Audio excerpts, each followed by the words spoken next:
The UK's Foreign Secretary has described the current scenes in Gaza as sickening. 28 countries yesterday condemned Israel's, quote, horrifying attacks on Palestinians queuing for food. Pope Leo is demanding a ceasefire, expressing sorrow at what he calls barbarity. Do you know how many meals the Gaza Humanitarian Foundation has spare me all this, it's just crap. You say they've got plenty of food. There are thousands stampeding for the small amounts of food that they can get their hands on, even though you say they're not hungry because you've overfed them. Don't forget they're being fired upon too. Look at those faces. Piers Morgan furious about the horrific conditions in Gaza. As we speak, starvation is gnawing away at Palestinians. But Trump's Health and Human Services Secretary RFK Jr. is not furious at the Israeli government or the IDF. Instead, he's upset about an Israeli professor who said that Israel was committing a genocide. Before we get to that, let's get into the horrific details on what is happening right now in Gaza. We do want to warn you in advance. This video is absolutely disturbing. As Israel's military operations ramp up, hunger is at an all-time high. Soup kitchens are running out of food. 600,000 people are suffering from malnutrition, according to the Hamas-run Ministry of Health.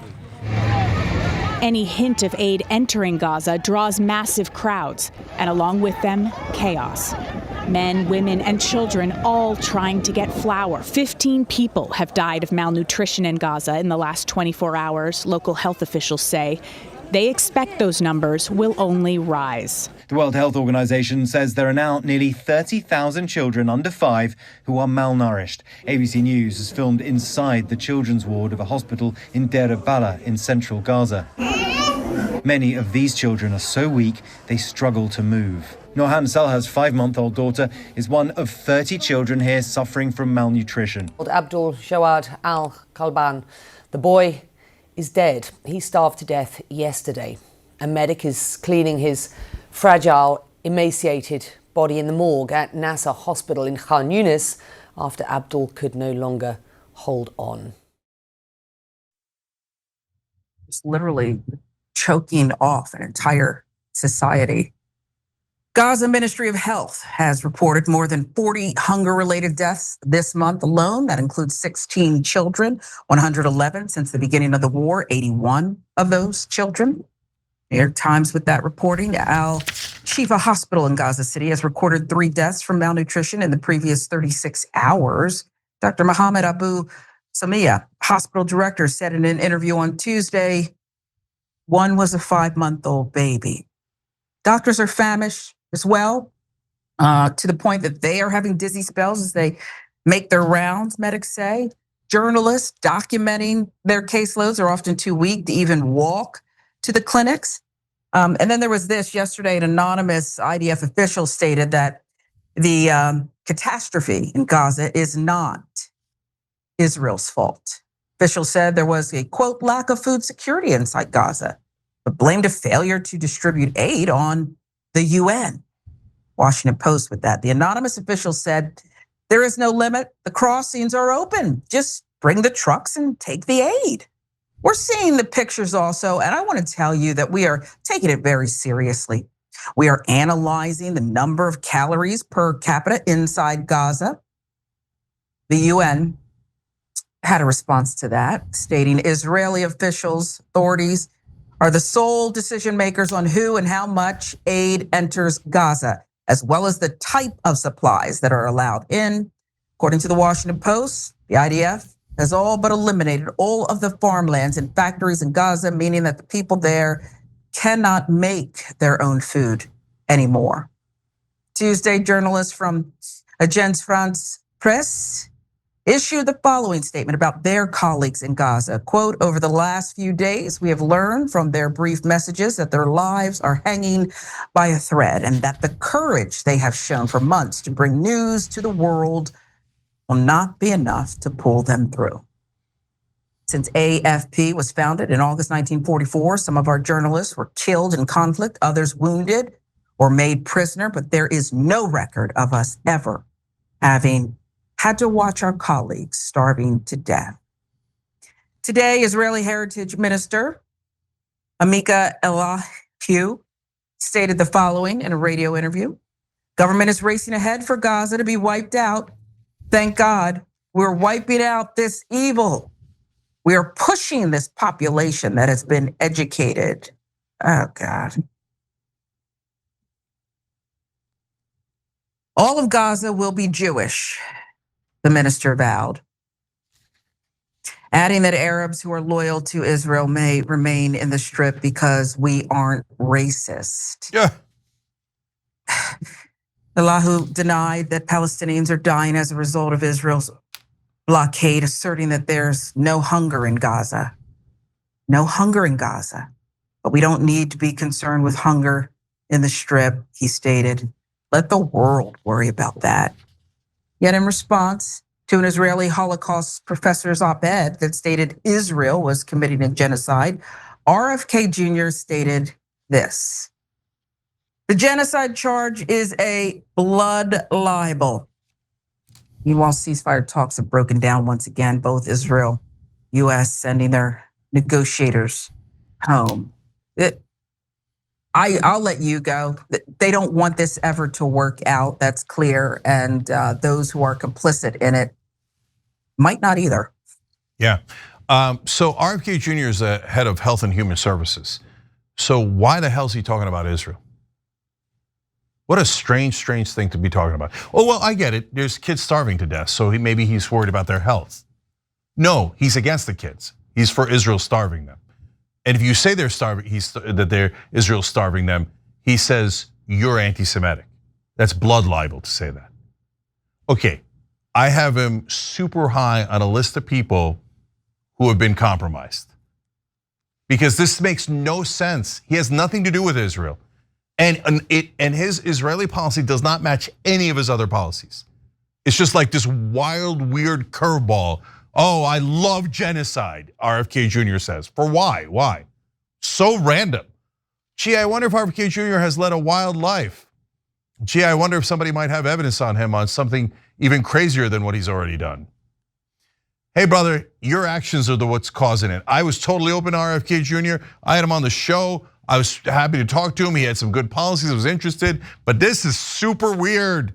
You're basically going, Israel has something on me. Israel has something on me. Okay, so hey, you do you. Okay, so okay, great. Now you're on the record. You're pro-genocide. I hope you're happy, Mr. Independent. Okay, and by the way, you know the guy he's called an anti-Semite that did blood libel is an Israeli American. He's a Zionist. Literally, he says in the article that he's a Zionist. He was in the IDF. He just happens to be a historian of genocides and Holocausts. And he's like, this is what I study every day. This is a textbook genocide. It has every hallmark of a genocide, including ministers saying we're going to kill them all. And then the heritage minister comes in and goes, you're right, we are going to kill them all. And we're going to bring the Jews in and we're going to steal their land. He says like a genocidal maniac. You know, we're giving money to that heritage minister. They're taking money out of your check and giving it to fascists like that. Oh, he's absolutely a fascist. That doesn't get any more fascist than let's starve them, let's kill them, let's take their land. The Germans back in the 40s would have been very proud of Minister Eliyahu. Oh, are you offended? Well, I'm a lot more offended that you plan on killing all those people. I'm a billion times more offended. And if you're more offended by criticism of a genocidal maniac like the heritage minister of Israel, then you are about the 20,000 dead kids. There's something wrong with you, man. Your bias is so outrageous, so ludicrous. Your tribalism so through the roof. If my people do it, then it's great. But against my people, never again. Against you guys, by us, no problem. No problem. If you look, that doesn't apply to everybody of any religion at all. It doesn't even apply to all supporters of Israel. It applies to people who are still saying Israel should keep going. They haven't slaughtered enough Palestinians. So now let's get to the starvation. So 111 dead from starvation, 15 in the last 24 hours. On top of the ones that Sharon read you, a 6-week-old just died, Yusuf al-Safadi, sorry. and a baby girl died who was just 4 pounds. It's not that she was born 4 pounds. She didn't have anything to eat. And by the time she died, she was 4 pounds. They're letting babies starve to death. You can't hide behind human shields and say, oh no, you're upsetting the Jews. No, but the Jews didn't say yes to this. I have Jewish friends and family. You didn't call them, you didn't ask them, they didn't say yes to this. Okay, you're the one, people like RFK Jr. are the ones being anti-Semitic. Oh, hey, this foreign government is committing a genocide, but that's on all the Jews. No, it's not. No, it's not. And saying that that government is killing babies and children is not blood libel, it's a fact. And then what they're doing is they're hiding behind blood libel. Blood libel is a real thing. They used to say these maniacal things about Jews before the pogroms and the Holocaust. Oh, they're drinking Christian babies' blood and stuff. That was nonsense, that wasn't true at all. And they used it to slaughter Jews that were innocent. Now, Israel is slaughtering Palestinian kids and hiding behind blood libel to do it. And the people who've been compromised here in America, very likely like RFK Jr. By the way, RFK, why don't you come sue me? And let's find out, let's do a deposition. Let's do some discovery. Let's find out why you're such a giant fan of Israeli genocide. Now I'm done with that son of a bitch. I'm done with him. Okay, but I'm done with all the Israeli supporters. So if you're still backing Israel's war crimes and their ethnic cleansing and their campaign of starvation, there's something wrong with you. Gaza has become a concentration camp. They don't have food. Imagine, a lot of you are parents, I'm a parent. Imagine when your baby was born, there's no food. And then when you say, my baby's dying, I need food. They go, anti-Semite. Oh, no. People didn't start out anti-Semitic. And I don't want anybody to be anti-Semitic. But Israel is turning the whole world against not just Israel, but unfortunately against Jews. I don't want them to do that. I don't want them to do that. You're gonna get people hurt here. You're gonna get people hurt all across the world. Why? Because Netanyahu and Ben-Gvir and Smotrich and Eliyahu, these monster fascist terrorists currently in charge of the Israeli government, they want more power, they want more land. And then because they want to protect their own personal political power, they say, oh, we're gonna throw Jews under the bus. We're gonna say what we're doing, our crimes against humanity is on all the Jews. Because if you criticize us, you're criticizing all Jews. No, we're not criticizing all Jews. We're criticizing you. You in specific, you monster Benjamin Netanyahu. Yeah, he's one of the worst terrorists of our lifetime, and that's not disputable. He's killed 50 times the number of civilians that Hamas has in just this cycle, let alone all the other civilians he's murdered throughout his life. He's attacked nearly all of his neighbors. He set up a giant concentration camp in Gaza where they're starving children to death. How much more of a terrorist can you be? He killed 500 times the amount of children that Hamas did. How much more? If Hamas is the worst terrorist, what does that make Netanyahu? What does that make the current Israeli government? It makes them 50 times a terrorist, 500 times a terrorist. I don't give a goddamn what you call me. You can call me anything you like till you're blue in the face. And don't tell me, oh, Cenk, you have to respect my feelings. My feelings are more important than those dead babies. No, I don't agree. Your feelings are not remotely more important. And it is incredibly selfish and disgusting to say that your feelings are more important than 20,000 dead Palestinian children. If you're not morally outraged by this and trying to fix it, how do you look at yourself in the mirror? I can't stomach looking anymore at the footage, the pictures, but I force myself to because I can eat. I have food. My daughter has food. I can't. War is ugly. It's disgusting, mass death, but I can't think of a worse way for a child, a person to die, withering away, the most painful way. And if you're lucky enough to perhaps make it out of this starvation in your most formative developmental years, well, what's going to be left then? Do you think, Cenk, that Jewish Americans are, and I know so many are saying things, the article that was written, are Jewish Americans afraid to say more? No, I don't think they're afraid. I think, in fact, Jewish Americans are probably our best hope to fixing this. And I think that enough of them will turn that it'll make a difference.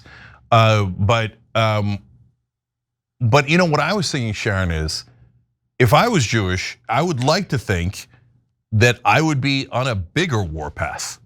Like that I would be like, are you guys kidding me? You're gonna put this genocide on us? You're gonna put it on all of us? You're gonna say that you're doing it on behalf of us? That you're starving these, you're showing a picture to the world of the Jewish state, so-called, right? And I say so-called because it's a government. Governments do terrible things. But you're gonna call yourself a Jewish state, and then you're gonna starve little babies in front of the whole world. What do you think is gonna happen? The whole world's gonna turn anti-Semitic. I know what they think. I know and I gotta be honest, like in their deeply paranoid mind, they think that the whole world was already anti-Semitic, so we're just protecting ourselves. No, brother, they didn't hate you until you started starving babies. Like, did some folks hate Jews? Of course. But was it the whole world? No. But they're rubbing it in your face. There's nothing you could do. We're gonna keep killing those kids. We're gonna keep killing them. There's nothing you could do. We're stronger than you. We're more powerful than you. And we're gonna kill those kids right in front of your eyes. And then I can't believe they don't like us. No, if I was Jewish, I'd be 10 times angrier, 20 times angrier.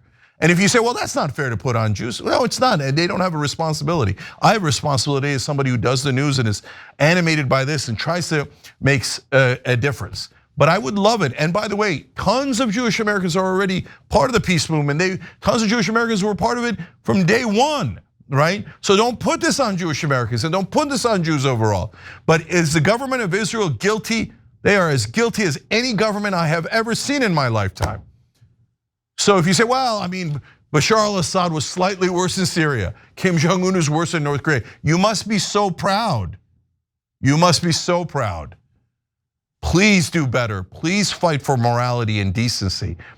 I grew up in a town that had a significant Jewish population. And I was taught a beautiful Jewish culture. You challenge the rabbi, you get, emphasize education, decency, morality, etc. So you gotta stand up. You gotta stand up and fight back against this. If you don't, and you actually attack the people who are trying to stop this genocide, no, brother, then you don't get to say anything anymore, right? Don't tell me about anti-Semitism when you don't mind all those Muslim children being killed. That means I don't really care about bigotry. I don't really care about racism. I just care about myself. And that's kind of a sad thing to say. So I hope to God that people snap out of it. And by the way, last thing, I know why. Because when it comes to your own identity, people just cannot be fair. They can't be unbiased. It happens to all of us. It is not about Jews. It's not about Israelis. It happens to all of us. When it comes to your identity, all of a sudden you get really touchy, right? But I'm asking you to look beyond that. And I'm asking you to do the right thing and fight for morality and decency. And I believe in Jewish Americans, and I believe that they will, and I believe that they will be an important part of fixing this. But right now, if you're calling people who are criticizing Israel anti-Semites, you're doing massive damage. It is deeply counterproductive, and yes, it is immoral. If you're not fighting back against this genocide, you're being deeply immoral.